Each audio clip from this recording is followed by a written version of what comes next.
చందమామ కథలో చదివ రెక్కల గుర్రాలుంటాయని నమ్మడానికి ఎంత బాగుందో.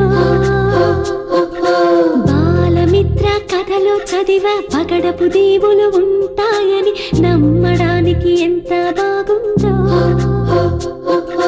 నా కోసం రెక్కల గుర్రం ఎక్కి వస్తావని, పగడపు దేవికి నువ్వే నన్ను తీసుకెళ్తావని.